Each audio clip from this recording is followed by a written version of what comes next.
de la libreta de desabastecimiento, el control de las masas, por la ideología comunista que practicó Fidel Castro en Cuba y en América Latina. Y para los que no son cubanos, y para los cubanos también, vamos a recordar la famosa libreta de abastecimiento. Vamos a ver primero a un influencer precisamente mexicano cuando viaja a Cuba y va a una bodega. Vamos con otra cosa que les quiero documentar. Estas son las famosísimas bodegas de abastecimiento, a las cuales las personas acuden para poder conseguir alimento a un precio más que costeable, utilizando un sistema que se le conoce como la libreta de abastecimiento. Básicamente cada año a cada ciudadano cubano se le da una de estas libretitas de abastecimiento, con las cuales tú puedes acudir diariamente a la bodega que te quede más cerca. No puedes ir a cualquier bodega en cualquier parte de Cuba, tiene que ser en la que esté en tu localidad, en tu cuadra. Enseñas tu libretita y vienen cuántos integrantes de la familia son, cuántas personas viven en ese hogar, y de acuerdo a eso se determina cuánto alimento le toca a cada persona. Entonces, por ejemplo, en tu hogar viven 4 personas. Esto significa que tienes derecho a 4 libras de azúcar. Por dar un ejemplo, anotan tu nombre, te ponen ahí un tachecito de que ya pasaste por tu alimento, proceden a dártelo, pagas la cantidad que toca, que suele ser una cantidad simbólica en palabras de las personas con quienes he platicado, y procedes a retirarte. Por ejemplo, todos los cubanos tienen derecho a un pan al día por el precio de un peso cubano. Que un peso cubano, pues, viene siendo $0.003, algo así. La libra de arroz se vende muy costeable, la libra de azúcar también, etcétera, etcétera, y se encuentran diferentes productos. Me comentan que en épocas de nexos con la Unión Soviética hace muchísimo tiempo, estas bodegas de abastecimiento estaban de verdad bien, pero bien surtidas. Párate un momento. Este individuo que fue a Cuba y que la gente se molesta porque dice, pero a mí lo que me es contradictorio es que él se llame Luisito Comunica y lo que ha hecho es descomunicar, desinformar. Porque ha hecho una historia de la libreta, de la bodeguita, de la libretica, del arrocito, de las 3 libritas, de no sé cuánto, que en la Unión Soviética, que el dinero, que las bodegas estaban, eso, bla, bla, bla, y no te ha contado, en primer lugar, que esto no es una libreta de abastecimiento, sino una de racionamiento. Pero que la creación de esta libreta, te lo voy a contar yo, porque si tú has escuchado a Luisito te lo perdiste todo. La libreta de abastecimiento es un recurso que usa Fidel Castro en 1962, finales de 1962, casi recién llegado al poder. Y precisamente casi cuando yo estaba naciendo. Cuando se habían desabastecido todos los almacenes que estaban llenos de comida y llenos de todo tipo de productos, porque en Cuba había muchísima abundancia. No quiere decir que todo el mundo compraba y comía y todo el mundo era rico, ni clase media, pero la gente comía decentemente. Entonces, los almacenes, Fidel Castro encontró una Cuba con almacenes repletos de alimentos, pero además distribuidores dispuestos a seguir negocios con él, campesinos que trabajaban la tierra y le vendían a los comerciantes. Y Fidel Castro llega y comete el absurdo terrible de seguir por los lineamientos del socialismo económico, de la economía socialista, y termina diciéndole a los campesinos, te voy a dar la tierra, pero después te la quito. Te voy a dar la tierra y ahora tú vas a producir, pero todo lo que tú produzcas me lo tienes que dar a mí. Yo soy que ahora voy a vender, voy a abastecer, y ahí empieza el absurdo, la incapacidad del Estado, socialista, pero del Estado en general, porque el Estado no debe controlar la mayor parte del control de un país. Y los campesinos no solamente tienen que vender al Estado, que después deja podrir los alimentos, sino que saca con la promesa de que el campesino, lejos de sembrar la tierra, que esa era la labor del campesino, ¿qué debió hacer? Apoyarlos con maquinarias agrícolas, apoyarlos, si querías apoyar al campesinado de esa manera, pues lejos de apoyar al campesinado que producía comida abundante para todo el país, primero les dijo, yo lo controlo. Te doy la tierra, tú lo siembras, yo lo controlo. El campesinado se sintió que además lo estaban explotando, como a día de hoy. Pero para que el campesino, la primera labor del campesino no era trabajar la tierra, no era sembrar ajo, era apoyar a la revolución. Y en ese marco ideológico y de propaganda, empieza a decirle al campesinado, te vas a ir a La Habana, tu hijo me lo voy a llevar a estudiar medicina, lo voy a mandar a estudiar a la Unión Soviética, etcétera, etcétera. Y el campo cubano se queda vacío y desmotivado. Luego comete errores como por ejemplo el famoso cordón de La Habana, cuando el café que se hacía en Cuba, que se sembraba en Cuba, era un café muy bueno, pero en la zona cafetalera, que es la zona oriental de Cuba, en Baracoa, etcétera, etcétera. Pues el comandante, como él lo podía todo, y desde que cuando nace un comunista mueren las dificultades, cordón de La Habana. Como Fidel Castro tenía la famosa frase, aquella frase que decía, donde nace un comunista, mueren las dificultades. Pues un día dijo que ellos iban a sembrar café en La Habana. Y hubo gente que eran ingenieros agrónomos que le dijeron, comandante, no podemos sembrar café en La Habana. El café necesita zonas más altas, con un clima tal y tal, están en Baracoa. No, tú no sabes lo que tú hablas. Despedido, porque él podía todo, él era comunista. Vamos a sembrar. Quitaron y desaparecieron los sembrados de tomate, de papa, de yuca. Nos quedamos sin papa, sin tomate, sin yuca, y el café no se dio. Pero no solo eso, yo tengo aquí un programa que habla del cordón de La Habana. Es que la gente que trabajaba haciendo medicina, la gente que hacía ventanas, la gente que fabricaba pantalones, la gente que trabajaba en la industria textil. Toda esa gente fue desmovilizada. Es decir, te decían a ti que te iban a sacar un mes de tu labor, de tu trabajo, donde tú producías, el que hacía medicina, el médico que era médico, el maestro que era maestro, para jornadas voluntarias, porque había ahora lo que se le había ocurrido al comandante hoy era el café. Y así se le ocurrieron muchas cosas. Cuando Ubre Blanca era una vaca que iba a dar leche para todo el país. Cuando el plátano microyé, un plátano iba a alimentar a una familia de 4 personas. El tomate microyé, no te puedo explicar la cantidad de proyectos mierderos que se le ocurrieron a Fidel Castro, que iba a acabar con el hambre, con la miseria, y todos iban a trabajar voluntariamente porque había una comunidad tan linda, linda, linda. ¿Qué pasó? Que el que hacía medicina se fue a sembrar café a una zona donde el café no se iba a dar. El que sembraba papa se puso a sembrar café. Final de la jornada, ni papa, ni café, ni medicina. ¿Tú entendiste la fórmula? Todo porque al revolucionario comandante se le ocurrió que esa era en ese momento la jornada del café y era lo que había que hacer, era el llamado de la revolución, era el proyecto revolucionario. Nada era para construir. ¿Tú crees que de verdad le importaba darle café o papa o yuca a la población? Lo que le importaba era tener a la gente corriendo de allá para acá, apoyando la revolución, ayudándolo a mantenerse a través de la doctrina en el poder.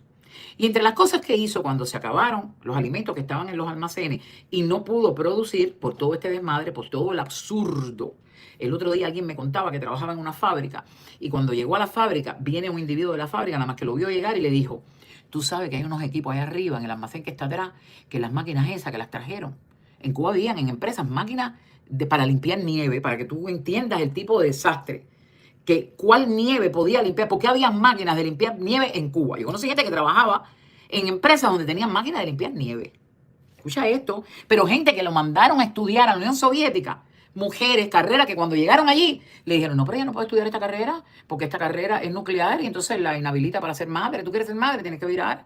Gente que lo mandaron a estudiar economía de la empresa textil, cosas así inverosímiles, porque todo era la cooperación socialista, comunista, de la solidaridad entre los hermanos países de la Unión Soviética, de Alemania, de Polonia. Gente que terminó estudiando cosas, que terminó haciéndolas aquí. Petróleo, gente que fueron especialistas en el petróleo. ¿Qué petróleo hay en Cuba?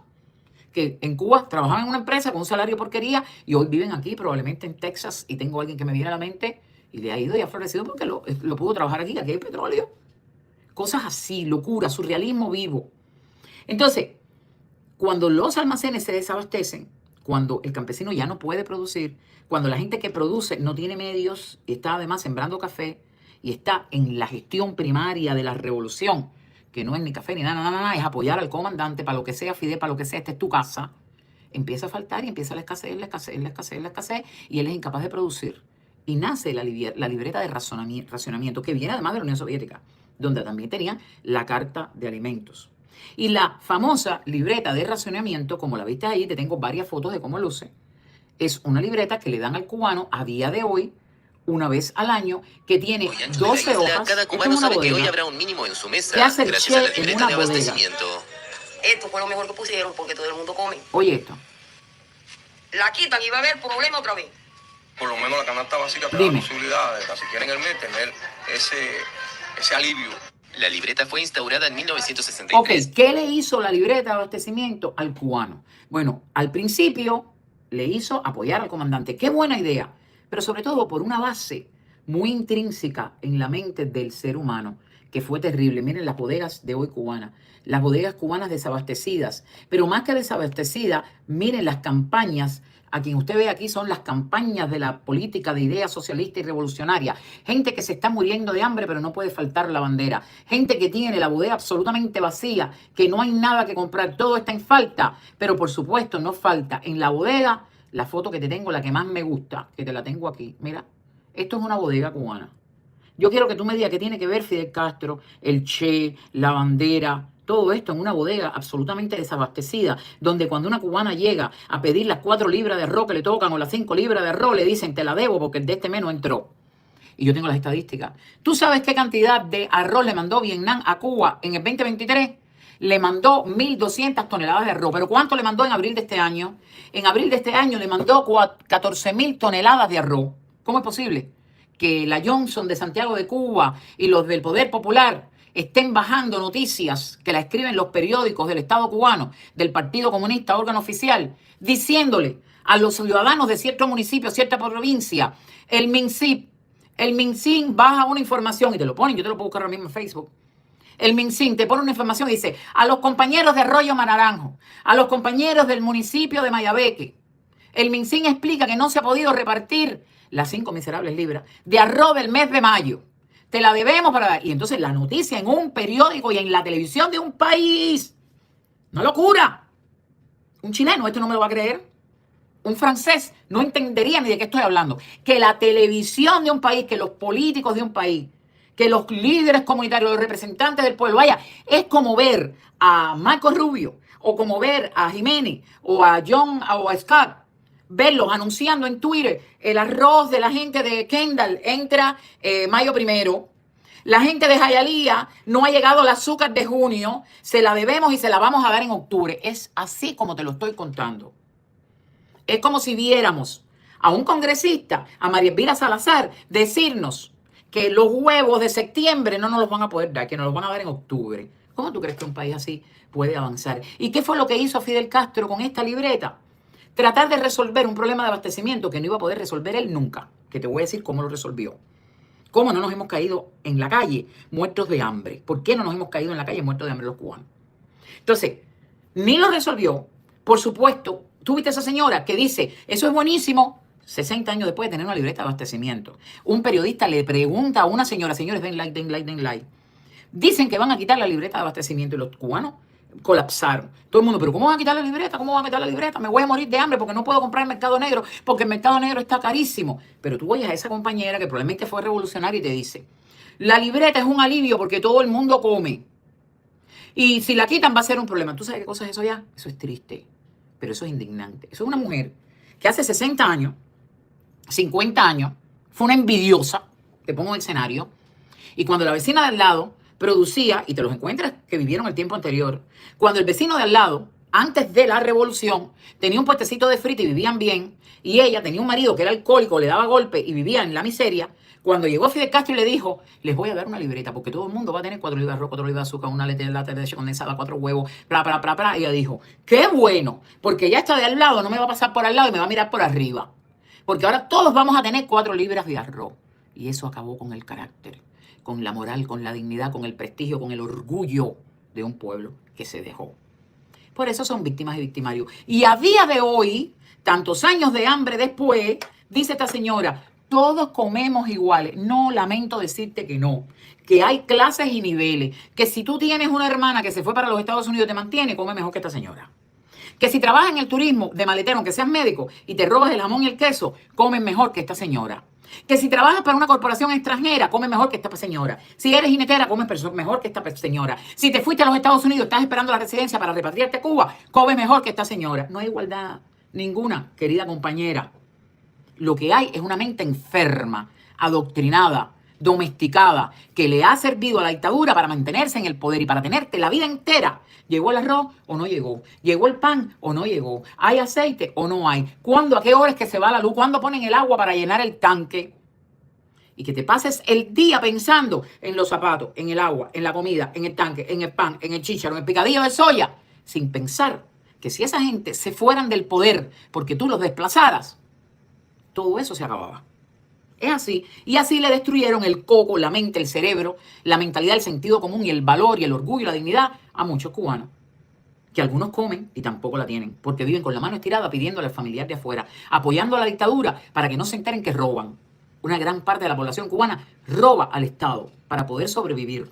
Venden el mercado negro para sobrevivir. Pero a la larga existe el oportunismo, la doble moral, aplaudir a Canel, caminar el 1 de mayo y después robar del trabajo. Vengo aquí en representación de la industria azucarera, para lo que sea Canel, para lo que sea, para lo que sea Canel, para lo que sea. Y después el otro día llega y se roba el azúcar para venderla. Doble moral, que quiere decir no moral ninguna, inmoralidad. Y así es como el socialismo, con un mensaje tan bonito y tan edulcorado, y con mensajes como donde nace un comunista, mueren las dificultades. Cuba está llena de gente que tiene la foto de Fidel, del Che, del Lenin, de Marx en la pared, que se llaman revolucionarios, comunistas y socialistas, y están muertos de hambre. Mientras el ejército cubano tiene 1.800 millones de dólares en sus cuentas que pertenecen a la familia Castro. Es así. Ese es el socialismo aplicado. Pero si tú crees y dices, bueno, pero ¿cómo no se murieron? Los cubanos estuvieron 20 años sin regresar. Los cubanos no le podían mandar por 20 años ayuda a la familia. ¿Cómo sobrevivieron? Bueno, te pongo un ejemplo. El CAME. Te voy a hablar de la década de los 70, muy rapidito, con la lectura de esta foto. 1972, con la integración, esta es una revista cubana, en 1972, con la integración al Consejo de Ayuda Mutua Económica CAME, Cuba quedó incorporada a la División Internacional Socialista del Trabajo. Los países del Consejo concentraron durante más de 30 años el monto fundamental del comercio exterior y aportaron lo esencial, los medios financieros, la asistencia técnica y tecnológica, así como las perspectivas del futuro desarrollo económico e industrial de nuestro país. La revolución es un mojón, y eso es cita del filósofo cubano Chucho del Chucho. ¿Cómo sobrevivieron? Por ejemplo, ¿por qué somos tantos cubanos que vivimos fuera? ¿Por qué tenemos la ley de ajuste los cubanos? Porque estuvimos a punto de desaparecer durante el periodo de la Guerra Fría. Porque la Unión Soviética escogió, porque no fue Fidel Castro, a Cuba por su posición geográfica, una isla que tenía estadísticamente récords de muchísimo progreso en el Caribe, pero éramos la llave del Golfo por nuestra ubicación y la relación que teníamos con los norteamericanos. Y llegó Fidel Castro, un comunista, que se vendió a los soviéticos, a los comunistas, y simple y llanamente le dijeron, no negocies con los americanos. Dile al pueblo que el imperialismo, el antiimperialismo, el enemigo, créale un enemigo. Y Fidel Castro, que se lo había leído todo, nos hizo enemigo de la noche a la mañana del país que era amigo del pueblo cubano. Salía un carro en Miami, a la otra semana estaba en La Habana. Así. Y le dijeron, nosotros te vamos a dar rublos. Y en vez de dólares vas a tener rublos. ¿Para qué? Tú vives hoy en México, en Colombia. El hambre que han vivido los cubanos ha pagado el hambre que tú vas a vivir mañana. Es así. Se llama por carambola. Los soviéticos, la izquierda internacional, los marxistas, los comunistas escogieron a Fidel Castro, a la isla cubana, al pueblo cubano, para diseminar el cáncer de la izquierda y del comunismo en todo el continente. Ahí está Claudia Sheinbaum, que es marxista, ahí está Petro, que es marxista, y ahí está el Frankenstein de Fidel, que se llama Nicolás Maduro. Es así. Todo partió de ahí. Y los rublos llegaban en tubería. Yo comí carne rusa. Yo comí ají relleno búlgaro. Porque toda la comida, para que no nos cayéramos muertos, venía vencida muchas veces. La mayoría de los cubanos de mi generación somos alérgicos a la penicilina. Porque trajeron un buque de la Unión Soviética con penicilina vencida. Nos las inyectaron, nos enfermaron y nuestras madres nos dijeron, eres alérgica a la penicilina. Yo estoy segura que me pongo una penicilina hoy que no esté vencida y no pasa nada. Vivíamos de las migajas. Vivíamos de lo que nos mandaba el CAME, la Unión Soviética, Bulgaria, Polonia, Yugoslavia, los técnicos extranjeros que venían a enseñarnos, que no eran otra cosa que soldados que venían a adoctrinarnos. Mandaron a los jóvenes a estudiar para la inteligencia cubana con la KGB. La inteligencia cubana se entrenó en la Unión Soviética. Y mientras vivieron los países socialistas del este, no teníamos las bodegas repletas, porque también faltaba. Y también teníamos una libreta que decía 4 libras. Pero por lo menos no teníamos un periodo especial donde los cubanos tuvieron que salir a hacer bistec de cáscara de plátano, o picadillo de soya, o bistec disfrazada de piso, o de cáscara de toronja, o a tomar Cerelac. ¿Por qué? Porque cuando cayó el bloque soviético y el bloque comunista, Fidel Castro se quedó en cero. Entonces fue el día que se quitó el traje de verde, se puso un traje como el del resto de los políticos del mundo, con corbata, y salió a jinetear, a mendigar. Y Hugo Chávez le dio a Fidel Castro más dinero que lo que le dio la Unión Soviética. Permíteme leerte un fragmento de este titular. Venezuela entregó a Cuba más dinero que la Unión Soviética en casi 30 años. El catedrático de la Universidad de Georgetown, Clyde Foss, que ha estudiado la situación cubana, en su libro Fidel Castro, que durante décadas la URSS había inyectado dinero al comprar muy caro el azúcar a Cuba y vender el combustible barato.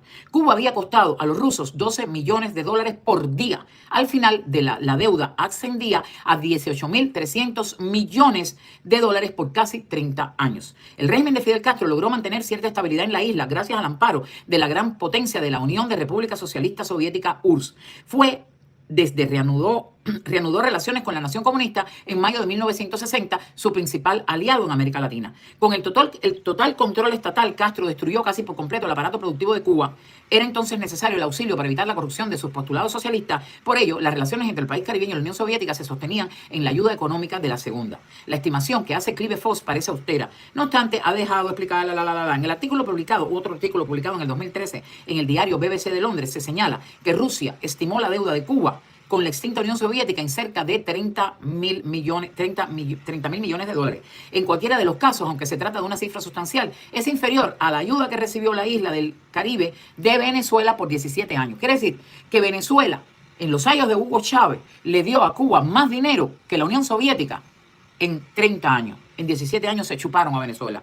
Según el administrador y analista financiero con experiencia de 26 años en el Banco Central de Venezuela y antiguo jefe de la División de Riesgo Cambiario, Orlando Zamora, Cuba recibió de Venezuela en petróleo y dólares 40.000 millones en 17 años. 10.000 millones más. Entre el año 2000 y 2017, de todo el ingreso masivo de las exportaciones de petróleo, inédito en la historia de Venezuela, y que aparentemente se trataría de alrededor de 884.000 millones de dólares, se destinó una cantidad a países, a Cuba, en barriles de petróleo de 54.000 dólares por día o algo así. De esas naciones, Cuba recibió, se daban 64.900 barriles a diferentes países. De esos 54, 21.000 barriles eran para Cuba. Es decir, el 29% total de la asistencia de hidrocarburos que significó para el país, para Venezuela, pérdidas en cuentas por cobrar. Se estimó que Cuba era el que llevaba el primer lugar, además de los contratos con los médicos, lo que se le pagaba a los médicos cubanos, a los atletas y las triangulaciones de bienes, incluso el delito moral de reexportar excedentes de combustibles por parte de Cuba. Mira, la lista es interminable, el artículo. Pero ¿qué fue lo que hizo Cuba chupar a la Unión Soviética? La Unión Soviética se cayó y Cuba se quedó en cero. Y salió a buscar, no socios financieros, sugar daddy, pueblos a los que exprimir, que fue lo que hizo Chávez y Maduro. De alguna manera también lo sostiene Rusia hoy, también Vietnam, también Irán, los aliados que no confían en el sistema político de Cuba, porque saben perfectamente que no han querido dar un paso más allá para convertirse en lo que es China, por ejemplo. De manera que si te deben el arroz de abril y en abril de este año fueron miles de toneladas, en concepto de arroz lo que mandó Vietnam, ¿tú crees que de los millones de dólares que ha recibido ahora con la cestica en la mano, la Caperucita Liz Cuesta y su esposo, primer dictador, recogiendo millones y millones, ¿tú crees que tú vas a tener luz? ¿Tú crees que tú vas a tener agua? ¿Tú crees que tú vas a tener arroz o comida? ¿Crees que vas a tener dignidad como pueblo? ¿Crees que te vas a olvidar de todos los años que le has entregado una revolución para que se haga rica y tú, tus hijos, tus nietos siguen pasando necesidades? Claro que no, porque a ellos no les importa el pueblo, a ellos les importa mantenerse en el poder y crear una infraestructura afuera para que todos sus hijos y sus nietos tengan pasaportes extranjeros para poder volar en el caso de que le pase a Cuba lo que le está pasando a Venezuela. Y le va a pasar. Y cuando ellos se vayan, probablemente algunos escaparán con millones de dólares que ya tienen en cuentas bancarias en Miami, en Kendall, en Hialeah, en Madrid y en Galicia, y tú vas a tener neuropatía congénita. Y tendrás dolores musculares o tendrás una diabetes maltratada porque no había medicina. Y tus familiares posteriores y anteriores tendrán los efectos de 66 años de hambre y de miseria. Por eso digo que a Cuba, que es mi país, no regreso ni el día después de la libertad. Porque no quiero tener que llegar a ver el desastre, pero convivir con gente que se va a quedar dañada por décadas, porque donde nace el comunismo ni la hierba crece. De manera que no quiero regresar a Cuba y ver a los cubanos que sean libres, recordar a Fidel, recordar a Canel, traer a la mesa la envidia, hablar de la desigualdad porque le ha quedado el capital, le ha quedado el socialismo y el comunismo impregnado en el alma, porque faltan años y años y años para recuperarse de eso. Hacer escuela va a ocurrir, que las bodegas, los supermercados estén repletos, sin contarte que hoy, fuera de la libreta, todos en dólar, una moneda con la que no le pagan al cubano y carísimo. Vamos a llenar las bodegas, las medicinas de productos, va a haber abundancia, pero la mente, para sanar después del comunismo, tiene que pasar años. Por eso es que yo estoy aquí haciendo el cuento de la historia, para ver si algo de salud mental y real le podemos dar a los cubanos. Pero yo no regreso, yo no quiero convivir con gente que es libre y que ellos mismos se ponen la cadena al cuello por años, como nos está pasando aquí, que a veces parece que Miami fuera el norte de Marianao, a veces parece que el Doral fuera algún barrio de Caracas. Por eso le digo a los mexicanos, a los chilenos, a los costarricenses, a los colombianos, con el comunismo lo único que funciona es la profilaxis, que no llegue, porque una vez que cae no hay solución posible por mucho tiempo.